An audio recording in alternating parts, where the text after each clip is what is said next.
All right, everybody. On today's show, we're going to take a look at how, if you have information that serves you where you are, and more specifically, if you're willing to look outside of your current comfort zone and grab good information and take action on it, you can radically transform your life and your fortune in a matter of weeks, months, honestly, not even a year, right? That's the power of this community and the power of the information that this community is sharing. And you have to be willing to take it and digest it and then take action on it. We're going to give you a perfect case study in that today. We're going to be sharing with you Anita's story, and it's going to blow your mind. Welcome to the Ultimate Crowdsourced Personal Finance Show. This is ChooseFI. You're listening to ChooseFI Radio. The blueprint for financial independence lives here.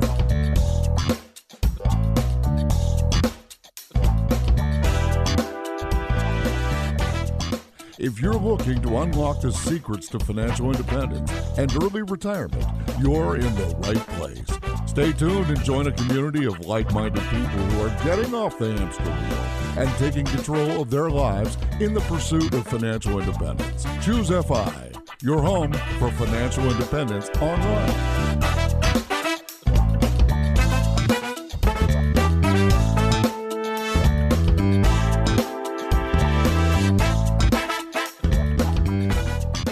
Hey everyone, before we hop into the show, just want to break in with a quick announcement. We're doing kind of a mini experiment here, and we'll give you more information about this at the end of the episode when you stay tuned for that. But basically, we're going to be introducing a live interactive component to the show, and we're going to be testing this for the next 10 weeks every Tuesday night at 7:30 Eastern Time. We'd love for you to join us. We'd love for you to submit your voicemails, your questions about this show, or something that's going on in the larger FI community or in the personal finance world. Our goal for years has been to make this show very interactive, and we think we might have stumbled onto a tech solution that will allow us to do that. So with that in mind, we're going to be using an app called Stereo, and we're going to be going live and accepting voicemails and questions every Tuesday night for about an hour, and you can get more information. You can access that event at choosefi.com/live. All the details can be found there. And I would just encourage you, if you've wanted to kind of add your input on the show, you've wanted to ask a question, you've wanted to be a part of one of our Friday roundups, that you consider joining us there. Just go to choosefi.com/live. And with that, back to the show. All right, guys. Well, all of us had to live through 2020, and some of us were in industries that absolutely got annihilated, hospitality being one of them. I can't imagine an industry that was hit more than hospitality. And today, we're going to be speaking with Anita, who found herself in that industry and was kind of looking down a very long, dark tunnel, but stumbled on this community, stumbled on this content, took radical action, and you are going to be blown away by her story. Can't wait to dive into it. And to help me with this, I have my co-host, Brad, here with me today. How you doing, buddy? Hey, Jonathan, I am doing quite well. And yeah, this should be wonderful. So what's interesting is Anita reached out to me right after she found ChooseFI and the FI community, which I did not realize until 5 minutes ago when she said, oh, we've actually kind of met. We emailed back and forth, and I remembered her email, and I just called it up, and she started taking action from the very first. She responded to my FI Weekly and gave me her wins of the week, and it was just really, really inspiring. And then she had mentioned, okay, I'm in the hospitality industry. I'm furloughed. And that was the last I heard until right now. So, I mean, personally, I'm fascinated to hear her story, what happened, and how she picked herself back up. So yeah, Jonathan, this should be great. So we're going to go ahead and bring Anita on, but I just need to give a little bit more context. This is a finding the idea of financial independence, realizing that the equation is earn more, spend less, and figure out how to optimize or invest the difference. Anita has done all of that, but the earn more piece actually ties really closely to what we were talking about in regards to Talent Stacker, and specifically the Salesforce Career Development Program. By listening to ChooseFI, she heard that I had started that other podcast, the Talent Stacker podcast, and how Bradley and I had put together that Salesforce Career Development Program. Because of the actions that she had already implemented in ChooseFI, she gave it a shot. Her results blew my mind, and I invited her on the show as well as Bradley on the show to talk about it, just because I think both of them confirmed that although her results are amazing, she's not a total outlier. This is what they are seeing every single day, every single week, and it's just amazing to be a part of. So with that, Anita and Bradley, welcome to the ChooseFI podcast. So excited to have you here today. Yeah, really happy to be here. Really excited to be here. Thank you for having me on. This is crazy because I just started listening to you guys in August and I am on here now. Action is everything. And Bradley, just for some context for people, we've featured you on the show twice, and I would love for you to kind of give a sense, because although we rolled out the Salesforce Career Development Program last November, really it was almost because our community, the ChooseFI community, told us they wanted it. And I think you recognized that earlier on, and you were doing your best to say, people, look, this is insane. This is the best opportunity that's out there right now. Nobody's talking about this, and the field is wide open. I saw you doing that. I didn't know quite what to do with it. It took us a while to kind of figure out what it might look like. But I mean, you knew, like, give our audience a sense. You knew this is something that can change lives. Yeah, absolutely. So yeah, we were on episode 117 talking about Salesforce and lifestyle design. And I think we had a lot of fun, and the audience latched on to Salesforce, and that I was working this 15 to 20 hour a week schedule and making incredible income, right around $200,000 a year. And they really latched on to, hey, what is Salesforce? And from that, we actually spun up a Salesforce group for the ChooseFI community, where people started joining in, and we noticed people were landing jobs based on just the community spirit there and talking to each other and learning from each other. And over the course of about 2 years, that group grew to about 5,000 members, and we have had hundreds of people land jobs in the Salesforce community just from that community learning and growing together. So all this being said, I want to bring this back to Anita and get you in here. So, this is kind of some of the subtext, right? The background story. ChooseFI is producing content mostly around personal finance and building a better life. We have Bradley on the show, but walk us through, like, last year, you're in the hospitality industry. It's a tumultuous year at best. Tell us kind of how you found Salesforce and, like, what questions you had the first time you heard it. Yeah. So about exactly a year ago, I was still working at a hotel as a revenue manager, and the hotel was connected to a convention center. So we're a big box, big group heavy hotel. And I think this is the time where groups started canceling. And I'm the person that does the short-term forecast for it. So just group after group after group, like dropping off. And I think finally in March, I was furloughed. It was just a really sad time because, we have over 1,200 rooms at the property, and our bread and butter is group business. So obviously, the pandemic is not going to mix with that. So a lot of us were furloughed in March. Right after that, I was very proactive. I started learning everything, trying to figure out what my next move was, because I could tell, like, hospitality is not going to recover anytime soon. So I started taking classes on Coursera, edX, LinkedIn Learning. And then I started researching companies in the Fortune's top places to work, because the company I worked for was number one there 2 years in a row. So I was like, well, I enjoyed there. So what else is on there? And that's when I first heard of Salesforce. And at first I was like, oh, I don't want to do sales. Did a little more research, found out that's not what they do. Actually signed up for a Trailhead account, which is their online learning account, and did that for a day. But I was like, this is awesome, but how easy or how hard is it to actually get into this? I don't know anybody who does this. So, like, is this real? So fast forward a couple of months, I kind of like gave up and binge watched everything on Netflix. Got a little like depressed, that part of the pandemic and quarantine, you're just like very blah.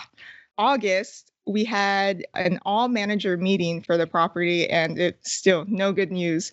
So that kind of lit a fire under me. And I recall years ago, I stumbled upon Mr. Money Mustache's famous blog posts.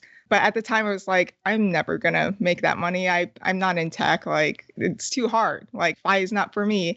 And then after that, I think I started listening to podcasts. And that's how I stumbled upon you guys. And I binge listened to over 100 episodes within that month. I had you guys playing in the background, like, when I was like cooking and doing chores and stuff all the time. And then I stumbled upon your Talent Stacker episode with Bradley Rice. And that's when I really learned more about Salesforce and how lucrative it could be and how possible it is for anyone to do, even without a tech background. So I signed up for his free 5-day challenge, got hooked, actually ended up in the paid program. And so I hopped back on the Trailhead in October, transferred my binge skills and binge learned everything I could straight for a month. I was unemployed. In October is when I actually got laid off. So I was unemployed. I don't have kids. I use it as it was my full-time 40-hour work week job. So come November, about exactly a month later, I went ahead and took the first admin certification exam and passed. And then after that, I used all the tips I learned from the program and ended up landing a job in January that pays really well. We'll come back to that in a second. I know Brad has a ton of questions even before we get there. Yeah, this is amazing. So I want to kind of slow down on your story because this is what's transferable to other people. It's you're proactively exploring, like you knew way back in March of 2020, this is probably not going to end well for my industry. It sounded like you realized, okay, I've got to pick up skills, right? I've got to explore. I've got some runway possibly, but I've got to learn some things, right? And that in and of itself is amazing. I mean, most people just reactively wait until things happen to them and then bemoan, oh, poor me. So, I mean, just in and of itself, that's amazing. I want to kind of talk about this whole time period here. So where were your personal finances, right? So obviously you found ChooseFI towards the end of 2020, but where were your personal finances? How did you think of yourself in terms of, oh, my finances are? Were they set? Were they in trouble? They're okay. So when I went to college, I had a lot of scholarships, so I didn't really have any debt there. I did buy, not brand new, partially used, but not within the 5-year time period you guys recommend, a car in the beginning of January 2020, which I am about to pay off now with my next few paychecks. This massive shovel you nice. have. But that's my only debt. So it wasn't really that bad. I was in a good spot. Investing wise, yeah, I can work on that a lot. But at the time, a year ago, I was living with myself, and then the pandemic forced me to move in with my boyfriend, which is great, but just fast forwards relationships, which I think it did for a lot of people. Yeah, that certainly makes sense. So, okay, so it sounds like, things weren't, obviously, aside from the job, which was not in a good place. It sounds like you were stable, right? Yes, stable. Yeah. But what did you think? So I guess before you found ChooseFI, before, Bradley's amazing course came to you, like, hey, you're in hospitality. That's what you've done. Was that your whole career? And what did you think you were going to do? Yeah. So, in my 20s, I kind of bounced around a bit, did a whole year and a half backpacking around the world by myself, trying to find myself and realize, oh, I really like hospitality. And then when I got into it, the discount, I love traveling, and then the hotel discounts are crazy good. So it made it really hard to leave. And I was like, well, I have a good career path and I was on a great trajectory. I was only there for maybe 2.5 years, but first 6 months, I got into their management development program. Right after that, I got hired as an analyst. And then soon after that, I got hired as a manager. And then I was just moving on up. So I would eventually get to the kind of pay I am now. It would just take a lot longer.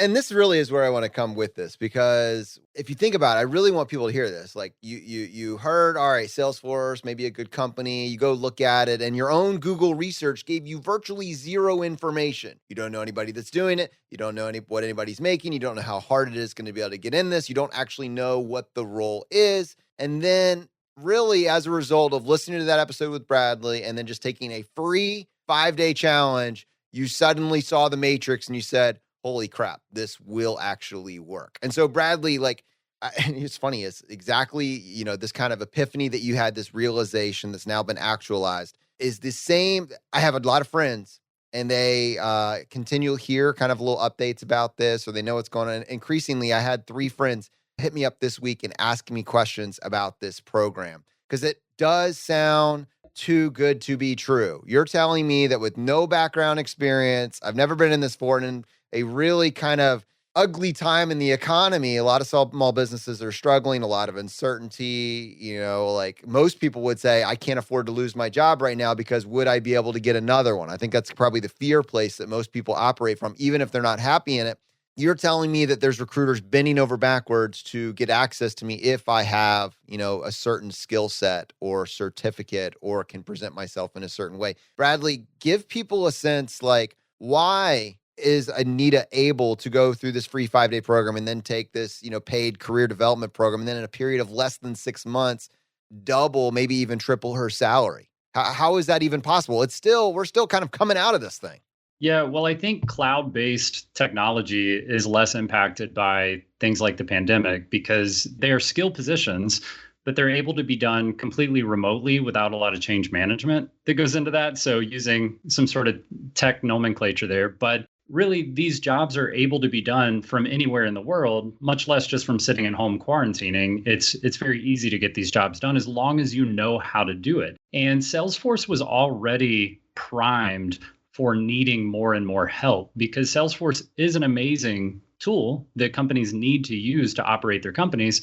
And hundreds of thousands of companies across the globe use Salesforce, but there aren't nearly as many skilled Salesforce professionals to actually fill the roles that are needed. So already in the global Salesforce economy, there were hundreds of thousands of job openings that no one was able to fill, or they were being filled, but it was not quality skill that was filling those positions. So you'll notice if you're one of these people who just wants to dive in and research that Salesforce used to have a few barriers to entry. They didn't have an online training program. They built that because of the demand for new skilled people. So like Anita mentioned, they brought on Trailhead, which is a completely free online training platform to learn Salesforce. Why did they do that completely free? Because they are in dire need of new Salesforce professionals. And then it used to be that Salesforce certifications had to be maintained 4 times a year, and you'd have to pay an annual cost to maintain your certifications. And they completely wiped away the maintenance fee. They moved it to just once a year because, once again, they're trying to knock down all these barriers to just, they're begging people to come get Salesforce skill and help their customers who need Salesforce professionals in place. So Salesforce was already primed with a huge supply and demand gap. And that's what allows people like Anita to come in and they think, why would anyone ever hire someone who studied online for a couple of months and got a certification and maybe got a little bit of volunteer experience and now they want to hire me for $60, $70, $80, $100,000? That's absurd. And that's where that thought process comes in, where you go, you put those dots together and you say, no, that's a scam. That's way too good to be true. And I'll tell you, even from where I am today, when people say that sounds too good to be true, I 100% agree with them. It does upfront sound way too good to be true. And I think this is one of those, really rare occasions where something sounds way too good to be true and it just happens to be true. And I'll say that financial independence was that way for me too. It was, you're telling me I can work for 10 years and if I save more than I spend and I save this percentage and 25x my, the 4% rule, and you put all this together and you go, there's no way that's true. And so you spend hundreds of hours digging into it to find out, oh my gosh, it is true. That's unbelievable. And then you see people execute on it. This is exactly the same way. And I'll say the other parallel there is that just like with financial independence, if you wait until next year or you wait until 2 or 3 years from now and then you take action, you are now 2 or 3 years behind your future, right? So why wait for your future to come to you when you could come to it right now?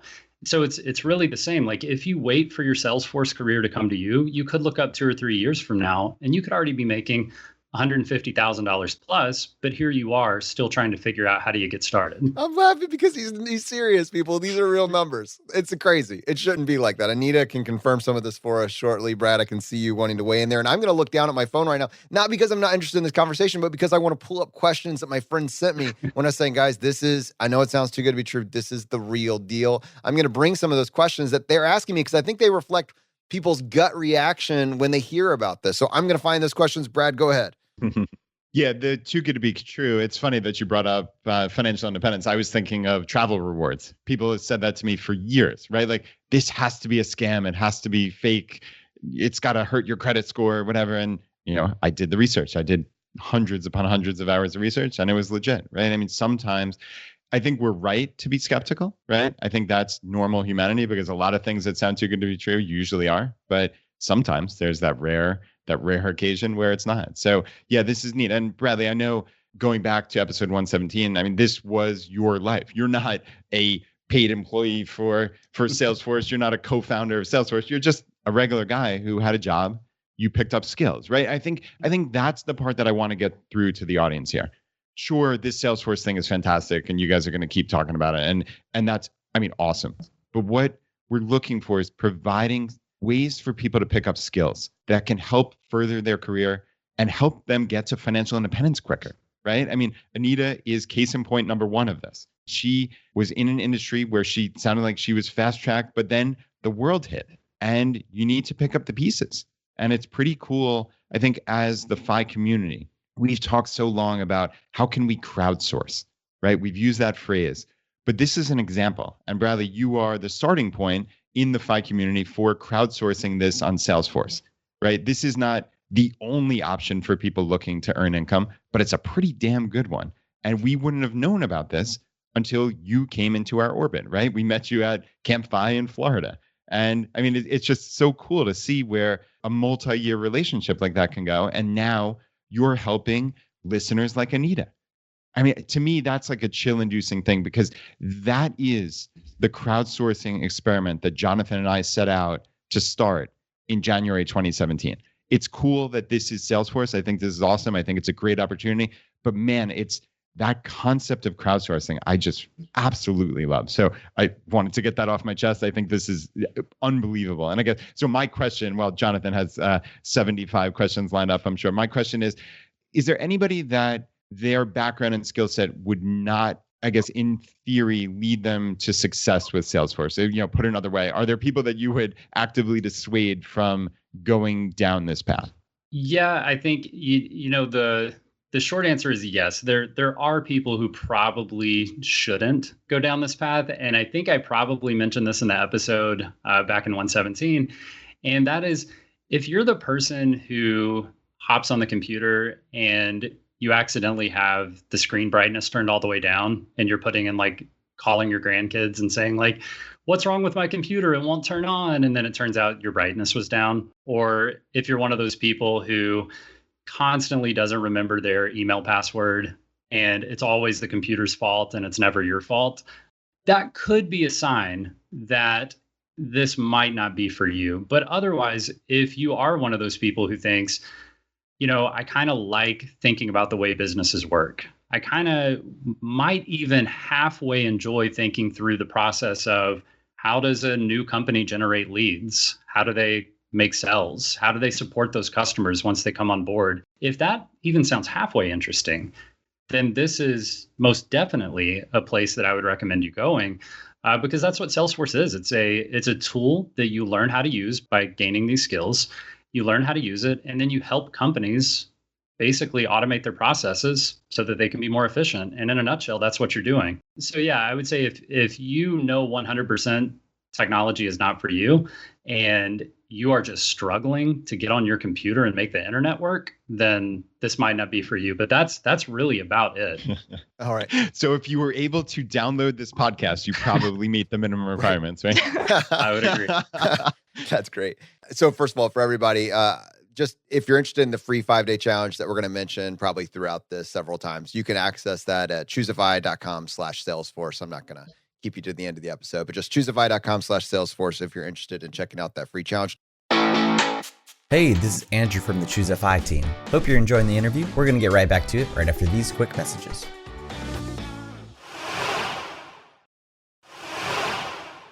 Let's start with this, and Anita, I want to bring you into this. You said that way back in the day, or 6 or 7, even before you found ChooseFI, you would initially have heard the term Salesforce. You had Googled it, and then you would even sign up for Trailhead, but then meh. That was kind of just, there's too much space between here and there. And I think this is probably where it basically begins. So I'd be curious about, if that was your perspective then, what your perspective is now. A buddy of mine text messaged me to ask me about this, and he said, so I heard about your Salesforce program, and I said, oh, great. How much information do you have about it? And he says, well, just the name of it. I tried to Google it, but it was kind of confusing. Anita, how would you explain to that person on the outside what it is? What exactly would you say you do here? Well, for me, I relate it to, I'm really into organizing shows. So like Marie Kondo and Home Edit. And I feel like I am doing reorganizing my friend's closet, but reorganizing the business to make it more efficient. But I can totally understand where your friend is coming from, because that was one of the things I ran into. So there is actually a lot of information on Salesforce out there. It's too much. It's overwhelming. Even on the Trailhead, it's like the best training site I've ever used. But there were so many different modules and trails, and there wasn't something clear cut for me to actually go on. And I would get distracted by this and that. I'm like, I just got overwhelmed with all the information. Let me plant this phrase and I'll let you riff off that, and then Bradley add some context to it. This is how I would explain it now. First of all, anybody that's even or ever considered getting a master's in business administration, where you have to go through all this work, create all these documents, prove all this, or you could just do it. Like Salesforce is actually you executing on a master's of business administration directly for a company. And so what does that look like? How do you help a company use software to find more customers, sell to those customers, retain those customers, secure the customer's data? It's basically like software tools for business administration. And the part that's so amazing is that you can go from never having heard about it before to certified and getting your first job within 4 to 6 months. Anita, is that accurate? Would you add anything onto that I missed? Yeah, I mean, it's basically something that helps you set up your business for success. And what's really cool about it is whether you're a small business or a big business, if you're starting out as a small business, you see these big businesses, you're like, how can I even compete with that? But you can with Salesforce. It levels you up to their level. And Bradley? Yeah, I think that's right. And what it is that there's so many businesses struggling. And if you're a small business owner, or you've worked in a small business, or even just being an employee at any company and you're being onboarded, think about all that goes into it. And you're probably using Outlook to send emails or Gmail, and then you're logging into some portal to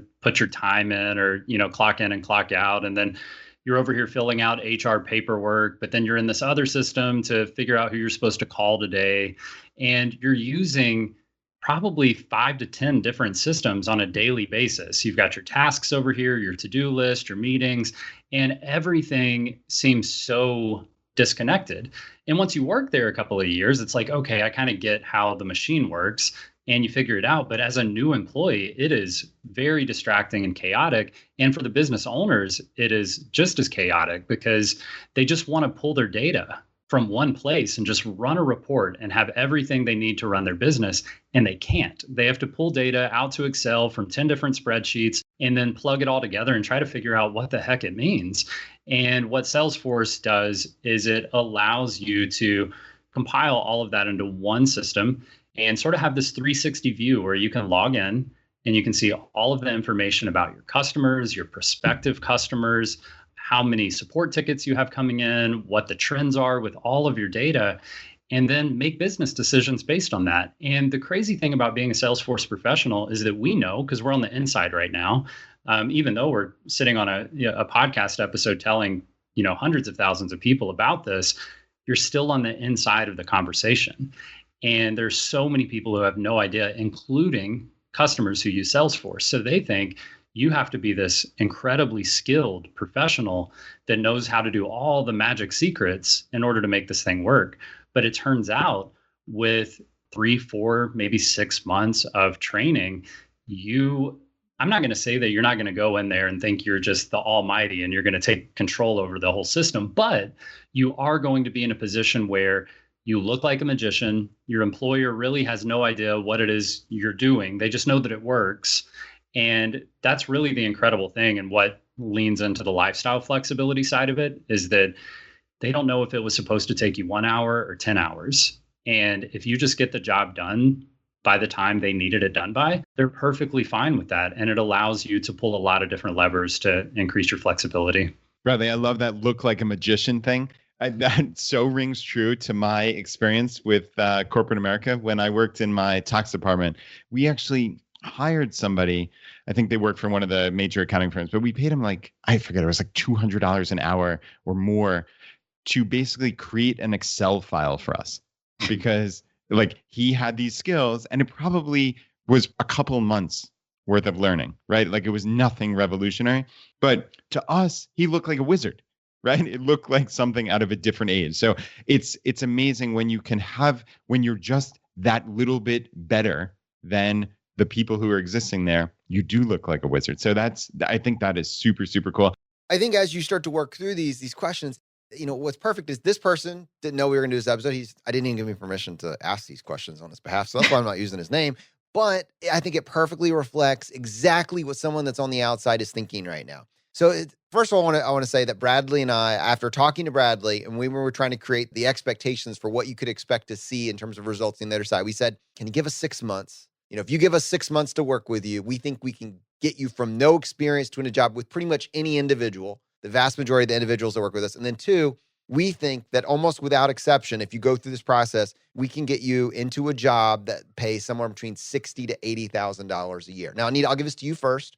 Was that accurate from your experience, not as someone that went through the program, but also has seen tons of other students go through this program? Do you think that was fair and maybe even conservative in some cases? From seeing everyone else in the program, yes, that was fair. My case was a unique case, and I actually went over that amount. All right, so we're talking about the pay structure. My understanding is your first offer, your first job that you landed pays over, it's a 6-figure job. Is that accurate? I pretty much doubled my salary from when I used to work in hospitality. Doesn't pay that well, in case anyone wants to know. But discounts on hotel rooms, though, right? Discounts. It makes it worth it until you do the math and you're like, oh, I should just focus on making more money. We did not bill it as a make 6-figure income, but it is worth pointing out that most people will be very excited about pivoting into a totally new industry and starting out with 60 and 80K. And Anita, regardless of whether it was 60 to 80 or 100 for you, with your perspective now, is that where you cap out? Is that the end for you? No, definitely not. If you listen to Bradley's episode, I want to work 20 hours a week, making $200K a year. And Bradley, that's the end goal. Is that a possible? Let's kind of give people a scope here. We just said, you're telling me I can be brand new. I'm going to come into a job. I'm going to look like a magician and they're going to pay me $60,000 to $80,000 a year. I could get some crazy outlier scenario where, like in Anita's case, my first job offer in a totally new industry that I didn't know anything about it 6 months ago, they're going to pay me $100,000+ a year. And you're telling me that I don't stop there? Like, map out for me, Bradley, what someone that's focused on the strategy here and making the right moves, what gets them to the point kind of closer, approximating what you're doing? Yeah, I'll try to make this as concise as possible. But basically, once you go through the career development program, you're going to be at a point where you're making $60,000 to $80,000 if you're the norm. So just normal deviation between $60,000 and $80,000. There are going to be some people like Anita that are going to make 6 figures, and that's incredible, and that's an amazing success story. The typical is probably around $70,000 for, which is still incredible to me that you can do something for 3 to 6 months and all of a sudden be making $70,000 in a new career path. And yeah, the trajectory goes up incredibly fast. So just a normal person, let's say that you're not going to use any overly unique strategies to try to figure this out. You're just going to follow the career path, do your job, and move forward. So after about a year, you're going to go from, say, $70,000 to about $85,000. After a couple of years, you'll be, around $90,000 to $100,000. And after 3 years, you're going to be well over 6 figures just on a typical, you're not leaning into the challenge, you're just coasting, and you're going to be on this trajectory. You're probably going to cap out. Like, if Salesforce professionals are listening now and they're not applying strategies and they're not trying to use techniques to level up their careers, they're probably going to say, you'll probably cap out at $130,000 base pay plus maybe $20,000 to $30,000 in bonuses. So you're probably going to cap out around $150,000, $160,000 total income. And I would typically agree with that if you are being complacent and you're just sitting back and letting Salesforce come to you and you're not attacking the career. Now, if you attack the career, there are some strategies you can put in place. And one of those is very familiar to the FI community, and that is the side hustle. And you can take your day job, and because you already have these skills, you already have these extremely lucrative Salesforce skills, there are companies out there who can't afford an employee that is $100,000 a year.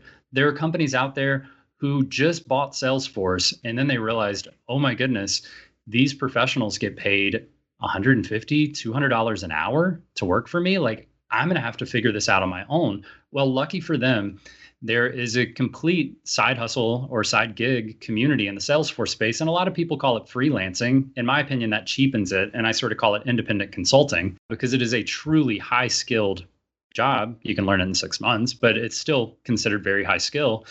And you can go out there and help people, even at an entry level, you can help companies on the side for $40 to $50 an hour.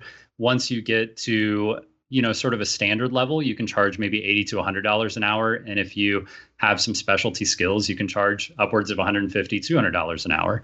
So you can do all of this on the side because these companies don't want to pay you $130,000, $150,000 a year. They want to be able to get you just for what they need for those dire fires they need to put out.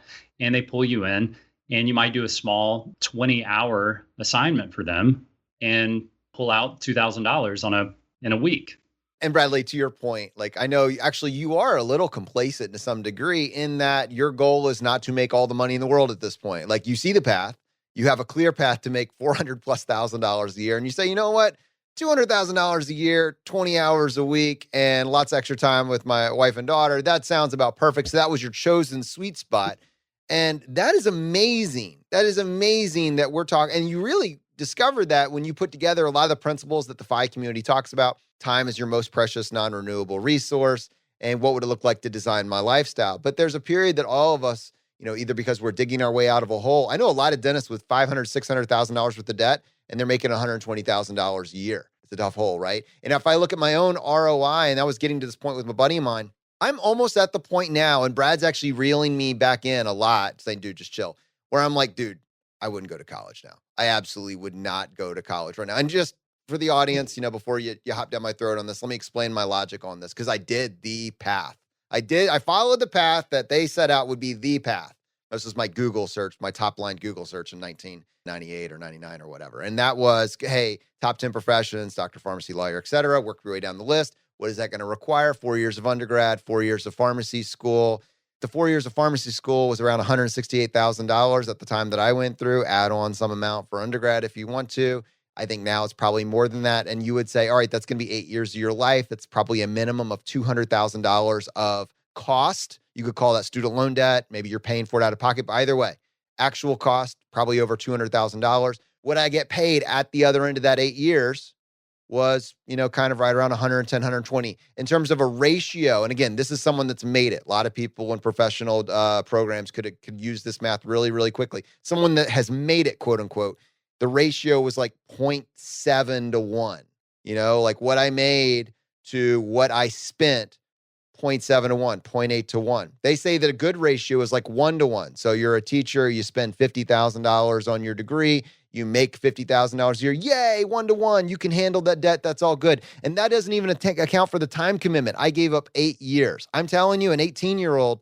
could go through this program. And Anita, I'm going to come back to you and ask you if this is true. An 18-year-old with a high school diploma, maybe still they're working on this while they're in high school, 17-year-old could go through this program and 6 months later get a job without college. I promise, without college, a certificate program and land a job making $70,000 to $80,000. I promise you my net worth, and I've done really well. I've optimized really well with what I had to work with. My net worth would be 2 to 3 times what it is right now if I had heard this episode, and the opportunities that are available now were available when I was 19 years or 20 years old. Anita, I'll give that back to you. Am I misrepresenting your understanding of the ROI of a program like this versus a college degree? Not at all. You're 100% correct. I'm like a little angry that I went through college just to get to this point. Oh my God. If I started this when I was 18, I'd be FI. But Anita, you would have missed out on the college experience. Oh, yeah. That. I'm sure Brad can talk me down. I want to say my views do not reflect everybody on this call. I'm more aggressive. I'm more hostile. I'm more irritable. But it's because I know how much following the system and that path cost me in retrospect. I would 100% be doing this. I'd be making $300,000+ a year, and I'd be FI multiple times over if I had this path laid out for me, at the age of 19 or 20 years old. Brad, I'll give it back to you. You can tell me a little too intense. Dial it back, Jonathan, by 0.5. No, that's your personal opinion and your experience. And I don't think there's anything wrong with that. I think, right. We are not the violently anti-college show. I think what we are is, can you think a little bit differently, right? So many people for decades just assumed that the path to success was X, right? It was do well in high school, get into a good college, get one of these top 10 degrees or top 10 highest paying jobs and ride off into the sunset. And I think what the hallmark of the FI community is now is we see the world as it is, and we look for truth and we understand that things change, right? And now that's not to say that college is a poor decision for everyone. It isn't. But is it the same slam dunk, no-brainer decision that it may have been in 1990 or 2000 or any time in between? It's not. It's not the same slam dunk. And I think that is what we're trying to do with ChooseFI. That is what this FI community is doing. Again, going back to what I said 20 minutes ago about crowdsourcing. It's finding these ideas of alternate paths that you can take that are going to lead you to success. And, Jonathan, something you said very much in passing there is so critical, is the 8 years of your life, right? Think about, that is the concept of opportunity cost. What could you have done with those 8 years? Even if you had gotten a low-level job, you would have, that 168,000 negative to a positive swing over 8 years, if you saved all of that money, if you lived at home, you would have been well on your path to FI, even without a lucrative job like this. So again, it's easy to look back in hindsight, but that's a fair representation of what your career path was. And yes, in your case, if you had started this at 18, slam dunk, no brainer, guaranteed win. So I think that is the takeaway that I would like to get across here for the audience is think differently. Look at the world as it is and see opportunities and see, hey, maybe the regular standard path isn't perfect for me. Maybe I'll look into this Salesforce. Maybe I just randomly said there are people that'll pay you $100+ an hour if you're a wizard at Microsoft Excel. We've had people call in with all sorts of different ways to earn more, to negotiate on your salary. There are tons of things that we can crowdsource as a community. And I think this is one, obviously we're spending nearly an entire episode on this. This is one that we think has real legs. And it's just a huge testament to Bradley for bringing this to our attention. Yeah, if you don't mind, I'll hop in on that because I think you're right. I think there are a lot, I won't say a lot. I think there are quite a few skills that you could leverage to rapidly increase your income. I would say the really amazing thing about Salesforce specifically is that we have spent so much time on it, right? And we've taken this back and we've said, hey, we've recognized someone from our community who might be able to consolidate this and make something comprehensive. So I think the neat thing about the Salesforce path specifically is that we've already cleared the path. We've already said, here's the outline. If you want to achieve it, go achieve it. But I think you're right. I bet there are people in the community that would know maybe a clear path to Microsoft Excel without getting buried in what I imagine are hundreds of hours of content about what you can and can't do on Excel. And on the college topic, I know there are people in the Salesforce community going this route. There's a guy named Parker Edelman who was homeschooled, and he actually did Trailhead at his homeschool as sort of an extracurricular. And he landed a consulting job at 16 years old. And now he's 19, making six figures, and he's been consulting ever since. And I actually, because of episode 117 and because of the Facebook group that came from that, we started the Salesforce for Everyone group. And I had someone reach out to me just last month from my neighborhood and said, oh my gosh, I had no idea. I go to Wiregrass High School right down the road, and you live in my neighborhood. And I can't believe it's you because I've been following you guys and I've been watching all this content, and my parents are basically forcing me to go to college. So I'm going, but I'm also learning Salesforce at the same time. And he's already doing paid Salesforce contracting every summer for internships while he's in college. So it's incredible. So it's going to be hard to get over this hurdle of over the last 10 years. I think we've heard people championing the idea of, I'm the first person from my family to go to college. Isn't that incredible? And it is incredible. And now you might be the first person from your family who doesn't go to college. And that's a hard pill to swallow because you feel like you might be doing the wrong thing by making a different decision from what society and the standard narrative has been telling us for so long. So I think there is a hybrid approach. I mean, to your point, we go to even an undergrad degree for 4 years, much less a graduate degree of 6 or 8 years. And we're not asking you to dedicate a year. And really, we're saying you can come up somewhere short of 6 months.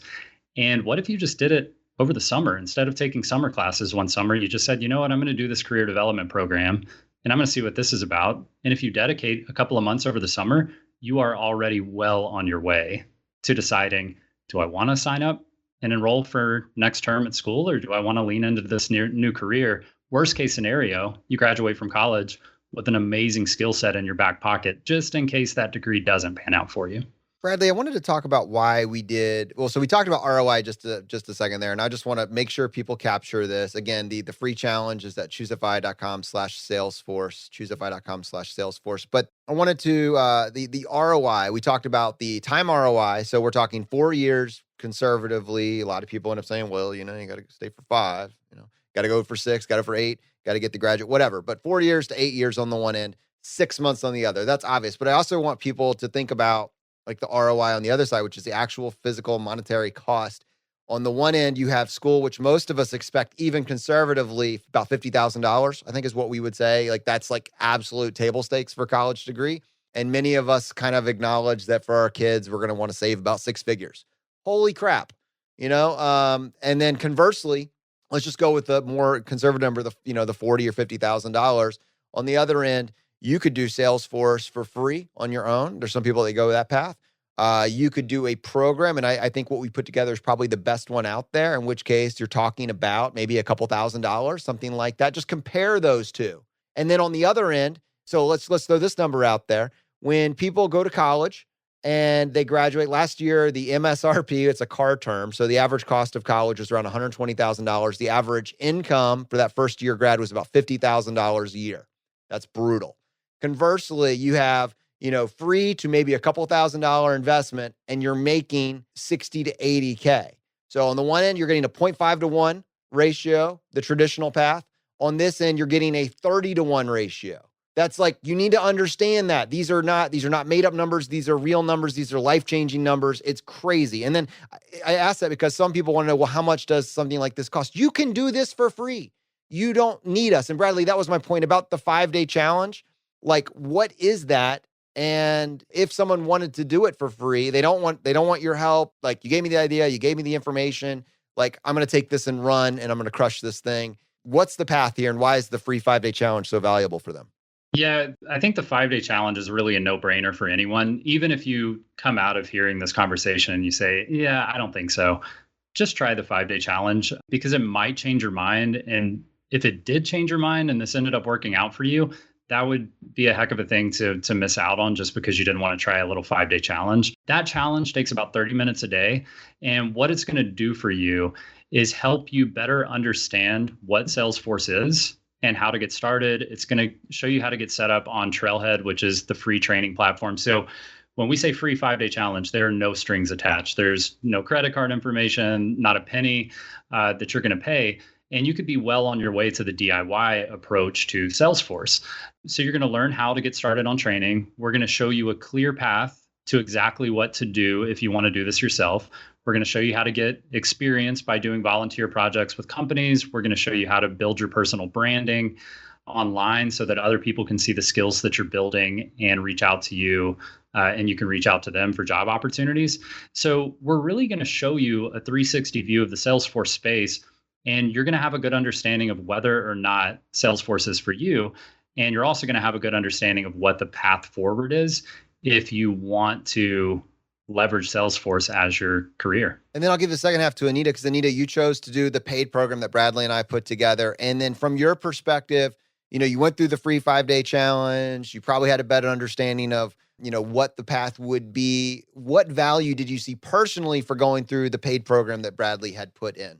Yeah, I mean, at first I was like, oh, this is a lot of money and I'm living on unemployment right now. Like, is this real? Do I like just spend it? And I mean, I thought about it more and I was like, well, I've had similar programs in the past that I've been part of and they work. So I bit the bullet, joined in. I mean, additional thought process is, I was in an industry that got hit hard. Salesforce is one of those things where it's part of every industry. So if one industry is like getting hit hard, you can do Salesforce for other types of companies.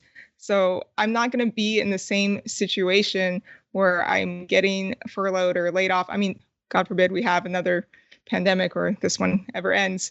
Like, it's something I know I'll be able to do it forever. So it's way worth it. I mean, looking back now, I'm just like, God, I should have done it like faster. It's just insane. Like how easy. Not like I didn't put a lot of time studying and stuff, but compared to like how much income potential there is, it's just a no-brainer. Just sign up for the program. I know it sounds crazy but I'm going to focus even you a think. little bit. No, I'm going to focus you just a little bit because I want people just to appreciate, because I know what Bradley is doing with this group. I know how hard he's leaning in. I see the vibes and what this group is pulling off. And I just want you to just, from your perspective, like the paid program that Bradley put together, was the value there? Why was it that you decided to take the chance and pay money to be a part of this program that Bradley was working on? What do you think it delivered that maybe you could not have gotten on your own? Focus, like just a clear path to where I wanted to go. All right. Well, this is the biggest thing that I wanted to come down to. I think this is the biggest part that people like maybe get hung up. They want to know, like, is this a scam? Like, is this an MLM? I just want to come back to that. It sounds too good to be true. What's the catch? And I won't let Bradley do this, but Anita, to your end, like, is this an MLM? Is this a pyramid scheme? Is this sales where I'm going to be at a call center?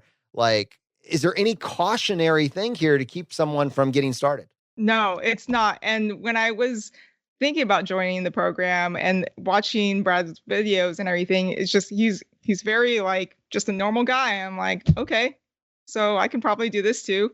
I know like it sounds like it's a scam. I'm telling you it's not. You don't know me, but it's not a scam. And like even as I got this new job, it didn't even hit me until like I was like, all right, when's the other like shoe gonna drop? Let me wait until I get my first paycheck to make sure this is actually real and happening. It is. Yeah, and I think you said one thing there that I want people to hear. You're not necessarily, although you're not necessarily working for Salesforce, even though you're getting trained on Salesforce, you're using it. You are working for companies all around the world that need this very specific skill set. Much like Brad said, people need to know how to use Excel. This is the ring that binds them all. This is the software that that many of the biggest companies and the small companies use. This is the software that levels the playing field. So mom and pop shop and small business owner can get the same level of customer service at scale that Coca-Cola is giving, that, any number of Fortune 500 companies are giving. So your job prospects are nearly limitless. And Anita, I just wanted to say, first of all, congratulations from Brad and myself. And second, we cannot wait to see where you take this thing from here. Thank you. All right, everyone. I told you this is coming. And to Brad's point, I don't think this is going to be the last time that we will be able to track an opportunity like this down and bring in experts to help us bridge the gap between the top line Google search, which gives you just enough information to make it a waste of time and not enough for you to truly execute on it. I think simplifying everything is like our guiding light, and looking at everything through the lens of opportunity cost, ROI, and really what does it look like to be able to build a better life. So I hope you got excited about this. I hope you give it a shot. Just check out the free challenge at ChooseFI.com/Salesforce. The other aspect that I wanted to talk about real briefly is an experiment that we're going to roll. That first tagline that we had way back in the day, experiments in financial independence. Our overarching goal for 4 years has tried to be, how do we crowdsource this, which you heard us mention, and you see the value there. But even more than that, how to make this interactive. And we've tried a bunch of different things. And we always try to bring in voicemails and questions and that sort of thing. But we are going to try to take this to a whole nother level. And you guys know we did the live events earlier this year. We are going to try to replicate a live radio show experience for you guys. And we're going to do it using a new tool that's hitting the market called Stereo. And I wanted to send this over to Brad. Maybe you could give our audience just a little bit more information about that. Yeah, Jonathan, this should be fun. So this is a 10-week experiment, which should be awesome. So every Tuesday night, we're going to be doing this fun live experiment. And the cool part about having it live is people can send in questions. So you can actually, through Stereo, you can send in voicemails, and we can play your voicemail on this live stereo and on the show ultimately, which is really a lot of fun. So the first event is coming up this upcoming Tuesday, February 23rd. And it's at 7:30 p.m. Eastern Standard Time. So the way to get into this, so this is actually an app that you're going to download on your cell phone. Go to ChooseFI.com/live, and that will redirect you to the exact event page for this upcoming event on Stereo. So couldn't be easier. Just on your cell phone, go to ChooseFI.com/live.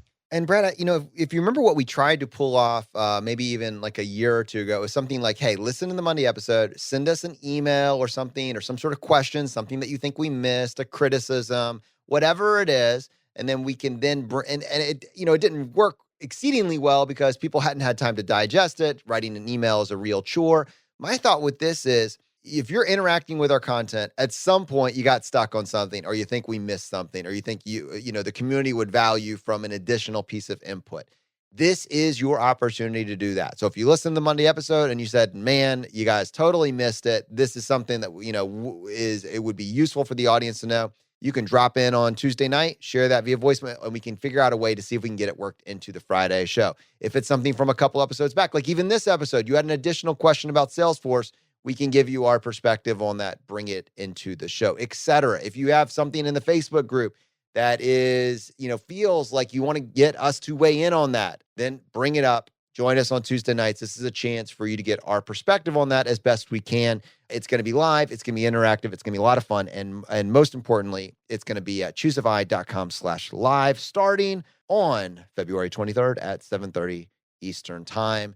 And make sure when you go to that, you go to it from your cell phone, because it's going to encourage you, as Brad said, to download the Stereo app, which will be the tool that we use to record this. All right, my friends, with that in mind, check out the Salesforce Challenge, right? Check it out for yourself. Check it out. Share it with a friend or family member, someone that is underemployed, or someone that is just irritated with, maybe what's going on at work and what their opportunities are.